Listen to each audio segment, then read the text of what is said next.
Is your Chromebook tweaking? I think it is. Okay. I think it'll work still. Okay. Whenever you start. Okay. You still can't find any?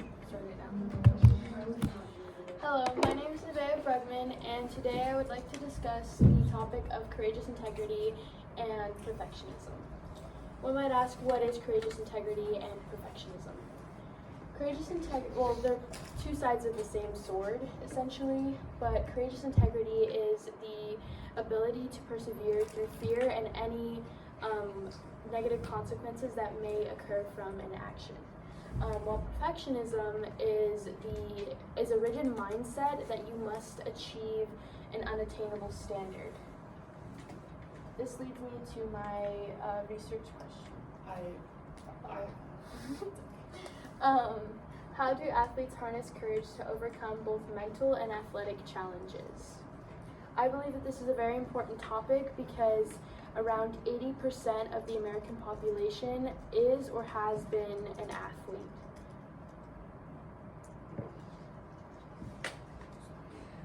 The two stimulus materials that I chose were Through the Tunnel by Doris Lessing and Simone Biles and the Most Human Meaning of Courage. So Through the Tunnel is about a little boy named Jerry who struggles with identity issues and struggles with his breaking free from his mom. He goes through both courage and perfectionism. So throughout the story, he is trying to achieve almost an unattainable standard by trying to be like the older kids that he sees. He goes through burnout and he hides his struggles by lying to his mom. He also essentially plays through injuries with the nosebleeds, the headaches, the dizziness, but he does in the end show a great deal of courage and finds his identity through that. The next stimulus material that I chose was Simone Biles and the Most Human Meaning of Courage. She goes through both of the same things, but she, instead of continuously pushing her limits, she knows when to stop so that it didn't destroy her identity and what she believes is to be true. But before she notices that, she goes through perfectionism in the form of like playing through injuries such as kidney stones and broken toes. She also has to deal with the pressures of fans, coaches, family, and that leads her to believe that she's not human in a way, that she must be perfect in order to achieve these unattainable standards. The two aspects of being an athlete are both mental and physical. They do have a lot of different ways that things can happen, but a lot of athletes tend to struggle with things like sleeping problems, body dysmorphia, depression, anxiety, eating disorders, and especially identity issues after they have ended their career as an athlete. Most athletes don't know what to do with themselves after they've stopped playing their sport, and because of how many years they've played this sport and how many hours they have been practicing and going to games. So when they're finished with that, they just don't know what to do with themselves, and it can cause a lot more issues. Physical aspects.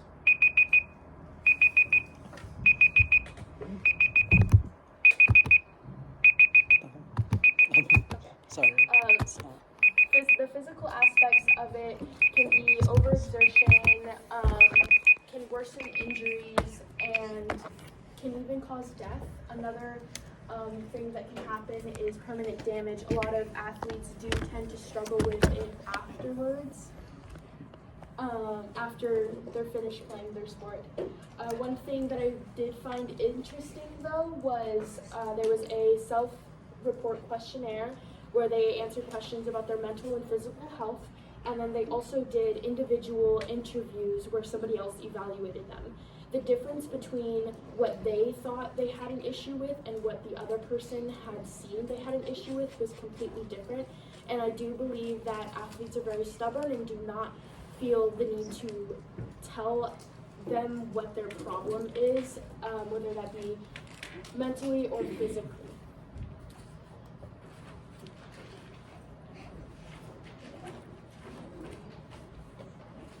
I came up with 3 solutions, one of which involves coaches. I feel like they're a very big part of our athletic journey. A lot of the times they do not know how to be empathetic or communicate their concerns. So I feel they should take a class or something to help qualify them to be a coach. Another solution that I had was to have more events to promote and educate people about their mental and physical health. Recently, I've gone to 2 events, one of which was a tournament that was for suicide prevention. It was called Play for Mila. Not only was I able to connect with my team and my coaches, but I was also able to learn more about mental health and how to prevent it. It made me feel a lot better about it. Another thing that I went to was an event called Women in Sports, where I was also able to educate myself about mental health and how to help myself as an athlete. I was also met by other college athletes who had went through the same things. One other solution that I had was that all athletes should be evaluated more physically and mentally, and it should be done more often to make sure that athletes aren't overexerting themselves mentally or physically. My limitations were athletes can be stubborn, and you can lead a horse to water, but you can't make them drink. You can provide them with resources, but it is their choice to use them, and we can't really do anything about that. Another thing that I found was that schools and organizations may be hesitant to invest in these resources, whether that be time or money. It can be a huge issue there. In conclusion, I think it is a very, very important issue.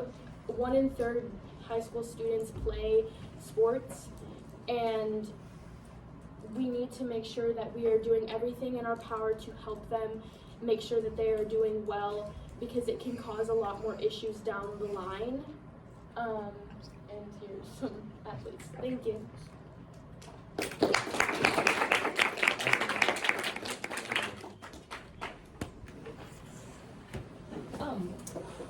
How did your research question change over time?